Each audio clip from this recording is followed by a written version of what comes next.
Welcome to today's video, which focuses on fish pain and animal rights and how these ideas link and how they impact all kinds of fish use, like recreational fishing or commercial fishing or fish farming, whatever, all kinds of fish use. Now, fish pain is here to stay. It won't go away. Fish pain is enshrined, that's the word used in this article, is enshrined in law. It's enshrined in law in the UK, in the European Union, and many other countries around the world. And included in fish pain are crabs, lobsters, and shrimps. They too are said to be sentient, and sentient roughly means capable of feeling pain. Now, these laws provide the legal basis for all kinds of restrictions and bans. Recreational fishing could be banned tomorrow on the basis of these laws. No problem at all. Why? Cruelty is the reason. Cruelty is defined as the voluntary infliction of unnecessary and avoidable pain. But that is exactly what you do when you go out fishing if fish feel pain, as the law says they do. So, if you go out fishing, you're guilty of cruelty. That makes you a criminal. And in turn, that makes recreational fishing a criminal activity. Now, I can hear some of you say, oh, hold it, Alex. You're exaggerating. That's way over the top. You're imagining things. Well, that's more or less exactly what I was told 20 odd years ago when I tried to alert the fishing interest to the nature of animal rights and what animal rights could mean for fishing. So here we are 20 years later with all these laws in place, and so much for imagining things. The same, by the way, goes for the people involved in this animal rights business. These animal rights philosophers were regarded as fringe, a few misguided do-gooders, not important for the fishing interest. Well, you couldn't get it more wrong. Then and now, these people are highly educated, highly motivated, highly dedicated, highly influential, and they have the means to push their agenda. And they did successfully so, as is evidenced by these laws. Good on them. You still might say, oh, it won't happen here. But, the Berlin Wall and landing on the moon, the unexpected has a knack to happen. And look at this here. Yes, it's in India, but it's recreational fishing banned. It could happen here tomorrow if the right majority and the will to enforce the letter of the law come together. If a majority and the will to enforce the letter of the law come together, recreational fishing will be gone in no time at all. Make no mistake. So, what brought us here? What actually was the way to where we are now? Now, there is 3 points. Number 1, ideology. The ideology was supplied by Peter Singer by the publication of Animal Liberation. Peter Singer, to this day, is the chief propagator of animal rights, fish pain, and all that. The second point is you need science. Science to back up the ideology, to lend it plausibility, to make it credibility, to lend it credibility. So, number 3 is the climate. You need the right intellectual climate, the right social climate, and the right economic climate. If all these things come together as they did in the last 30 years, then that explains how you got there, or how we got there where we are now. Let's have a closer look at these 3 points. Individuals and ideas. Ideas change the world. Ideas change the way we see and understand the world. Karl Marx and Marxism changed the course of history, and so did Peter Singer and Animal Liberation. Animal Liberation was published in 1975 and practically overnight created the animal rights movement. And it set in motion all the debates and processes which in the end led to the legislation I mentioned before. The underlying principle, the basic principle of animal liberation / animal rights is easy to understand. No pain, no problem. No pain, no problem. Let me illustrate what this means in practical terms. See this beautiful butterfly here. You could catch it, then pull out its wing, poke into its eyes and break its leg. No pain, no problem. And the same goes for bestiality, and the same goes for paedophilia. Wanton violence, bestiality, paedophilia, all no problem for Peter Singer as long as there is no pain involved. No pain, no problem. Now, to be absolutely fair to Peter Singer, he does not promote wanton violence, bestiality, or paedophilia. He merely says they are no problem if there is no harm involved. Well, anyway, in his own words, the basic principle, no pain, no problem, sounds a bit more educated and sophisticated as you would expect. So here it is, quote, "The capacity for suffering and enjoyment is a prerequisite for having interests at all. ... A stone does not have interests because it cannot suffer. A stone does not have interests because it cannot suffer."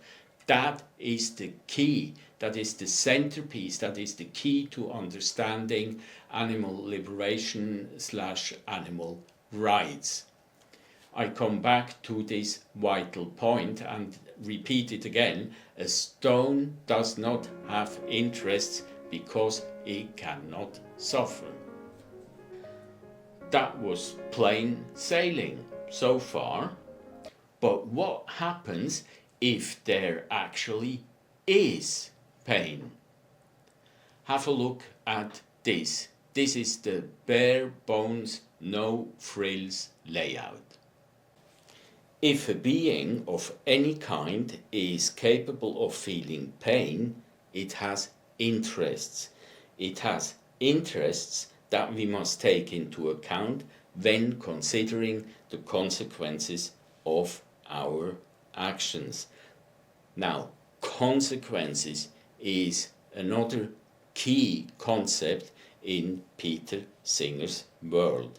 It's all about consequences and not right or wrong. There is no such thing as plain right or plain wrong in Peter Singer's world. There is no right or wrong. Anyway, the general guideline for the best consequences is to minimize or to prevent unnecessary suffering, and very important, irrespective of species. Equal suffering means equal consideration. Fish pain equals human pain. Now that sounds already a bit fishy, but what does it mean in practical terms? Remember now the 3 billion people whose livelihood depends on fish and fishing. And remember also Peter Singer's take on fish and fishing. He says, if fish can feel pain and suffer, we should stop catching them and eating them. But what exactly could that mean? On the one side, there is the 3 billion people, and on the other side, there's trillions of fish. And the 3 billion cause amount X of suffering in the world of fish. By stop catching them and eating them, fish are liberated. Fish are liberated from their suffering. Now, the suffering caused by stop catching them, stop eating them, to the 3 billion people is an amount Y. But that amount Y does not outweigh the amount X of suffering fish, the liberation of fish from suffering. But, as Peter Singer says, animal liberation is human liberation. Animal liberation is human liberation. So the 3 billion people liberate themselves, and that will eventually end their suffering too. So no suffering on the fish side and no suffering on the people side.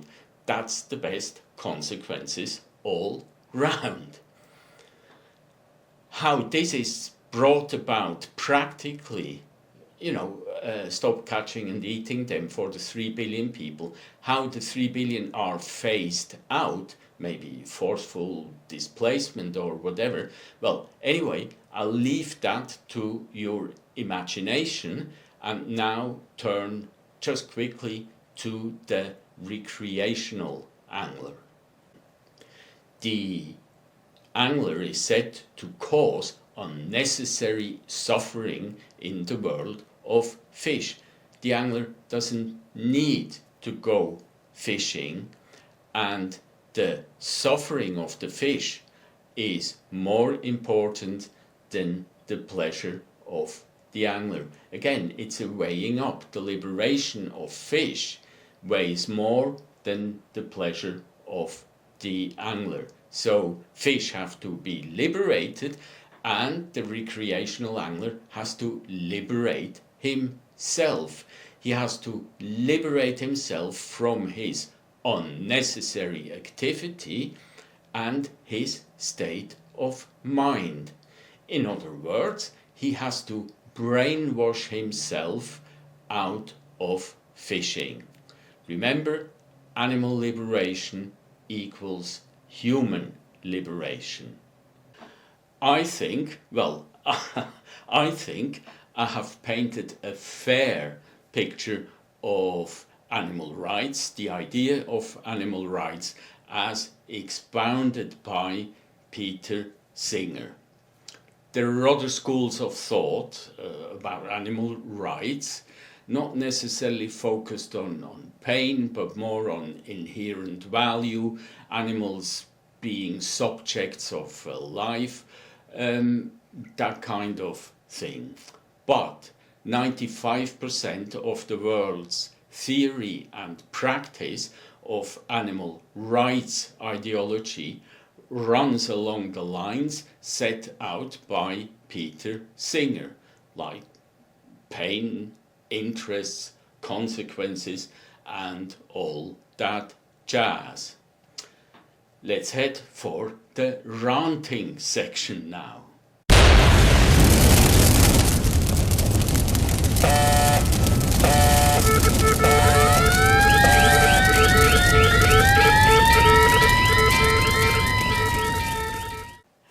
Welcome to the ranting section. The ranting starts in medieval times with the idea of the great chain of beings. On top God, then angels, then kings, then princes, and then the rest of us. Modern animal rights philosophers are all in one. They take over the role of God, the angels, the kings, and the princes. And from that position, they grant animals rights. But not to all animals, only to those that are like us, that like us can feel pain and suffer. So, reality is divided into two classes, the haves and the have-nots. Tough on the have-nots. If you don't feel pain and suffer, you're out. You're cancelled out because you don't feel pain and suffer.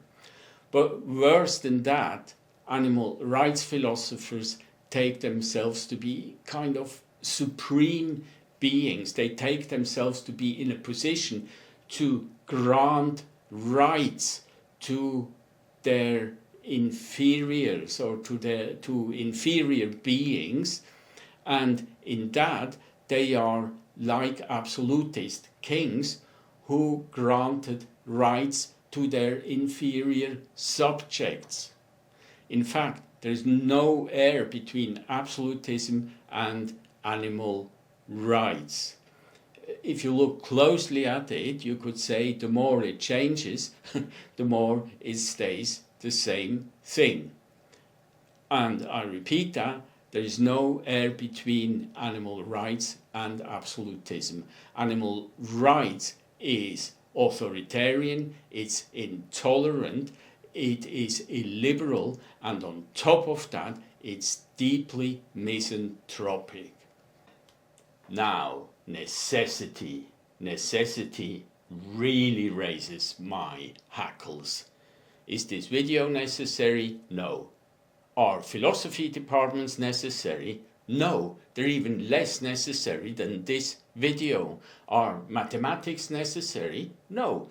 Mankind has survived for hundreds and thousands of years without mathematics. Climate change summits, was it really necessary that all those wise people took their private jets to Glasgow, to Sicily and all these other nice places? No, not necessary. They could have walked. No problem. What I'm saying is that with necessity you can argue back anything, literally anything, in no time at all, back to the Stone Age. I mean, if you look at it, few things are really necessary, like sex, drugs and rock and roll, but apart from that, if you hear talk of this, that or the other is necessary or unnecessary, switch to red alert. If somebody says, you shouldn't go fishing because you don't need to go fishing, that means you must not go fishing because I say so, because I am right, because I am the law. So, again, if there is talk, necessary, unnecessary, switch to red alert and do not accept any bullshit thrown at you wrapped in terms of necessity. And the rant goes on. My next point is that animals don't care. They don't demand rights. They cannot want or not want rights. The concept of rights is just beyond them. By granting them rights, we assume power. We start ruling over the animal kingdom and actually divide it into two classes, the have-nots and the haves, and the ones that have rights and the ones that don't have rights.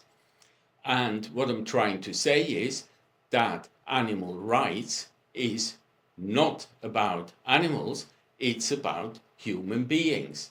And it's not just about you and me going out fishing or hunting, it's about all animal use, all animal exploitation. A philosophy professor, well, who other than a philosophy professor, said that the use of guide dogs for the blind is the same as the enslavement of black people. I repeat that. The use of guide dogs for the blind is the same as the enslavement of black people. That's animal rights for you. That's animal rights for you in a nutshell. And it's also the reason why I say that animal rights is deeply, deeply misanthropic. You wouldn't want to touch it with a barge pole. For the next point, we have to go quickly back to that stone at the very beginning.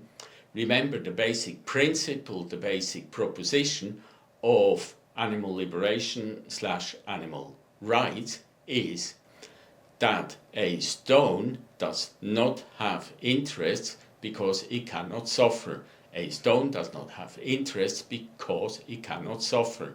Now, there is quite a number of things which cannot suffer. Among them, the water, the air, the soil, the environment. The environment does not feel pain and suffer, and therefore has no interest, and therefore no moral value, no moral existence. The environment, the basis of our life, the basis of what sustains us, is of no moral value. It just doesn't exist because it doesn't feel pain and suffer. And the message here is very simple. Animal rights and environmentalism are incompatible. But there is a way out. And the way out is law theory, or law in a general sense. Law can declare anything to be the case. Remember, the law says crabs, shrimps, lobsters and fish do feel pain and suffer, and because the law says so, such is the case. The law could declare the world pretzel-shaped tomorrow. Pretzel-shaped it would be. What happens at the moment is that law theory is trying to bridge the gap, to merge the ideas of animal rights and environmentalism. And they will succeed, of course, because they're not bound by philosophical logic or any logic at all. They just have to try and get the fusion right and to make it palpable for politicians so they then can make laws. And this is a process which happens at this moment, and this is the way how a bad idea will eventually find the way into our lives. But just remember one thing: animal rights and environmentalism are basically incompatible. We set out to answer the question, why it came about that fish pain is now enshrined in legislation in many countries all over the world. I pointed to 3 reasons. First one, ideology. We just discussed that. The ideology is animal rights. The second point is science. The science backing up ideology and the fish feel pain claim. And the third reason is the climate, the economic, the intellectual and the social climate. Now, I now turn to point 2, the science. There is indeed science backing up the fish feel pain claim. The science backing up the fish feel pain claim is, however, not above suspicion. And the generic claim, fish feel pain, is an absolutely meaningless statement. I emphasize that the generic claim, fish feel pain, is a meaningless statement. Why that is the case, I argue in 2 videos, Fish Feel Pain, The Power of Omissions, Part 1 and 2. Please check out these videos for my arguments.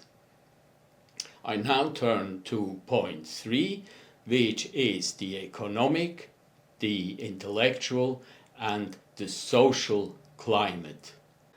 I think it's no coincidence that animal rights flourished and flourish in affluent societies.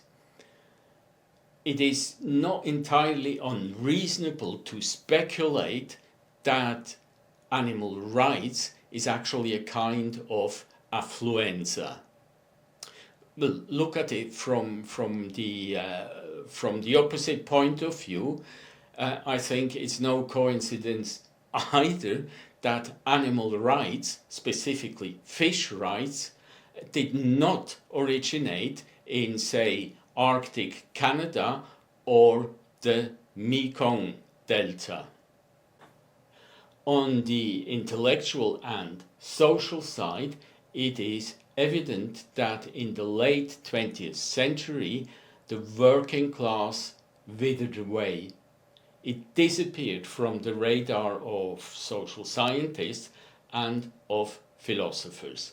Animals and animal rights took over from the working class. Animal rights was an instant success. Not only did it trigger off an academic bonanza, it was a free-for-all. Its ideology and its slogans were easy to understand, and everybody could have a go at it without knowing too much what actually is involved in animal rights. Now, for nearly 50 years, animal rights ideas could trickle down from the universities into the educational system. In those 50 years, many hearts and minds were won over to the animal rights cause, and these young people would be, in their professional lives later on, would be doctors, lawyers, teachers or journalists. And in their social environment they would be opinion leaders, and that is the way animal rights spread out. Today, animal rights has a worldwide presence.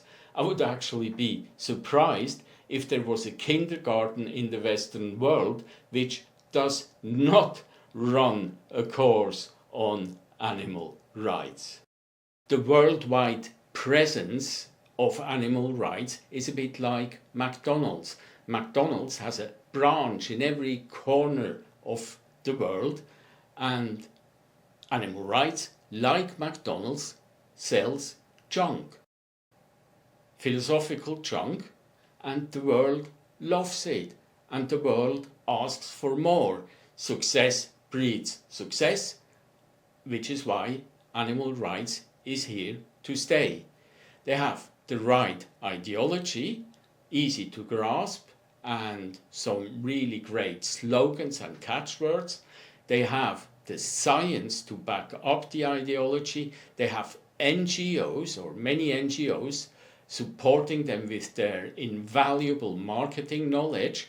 They have big media behind them, media which are very sympathetic to animal rights causes. Then their position in the educational sector is unshakable, and their missionary zeal won't fizzle out because there is a steady supply of new recruits. But perhaps most important is the growing number of legal scholars trying to make animal rights even more attractive to lawmakers. And last but not least, phenomenal funding. So all this together explains why fish pain, the belief in fish pain, conquers the world. As I said at the beginning, fish pain is here to stay. That's all for today. Thank you for your patience, and I hope to see you soon again. Cheers!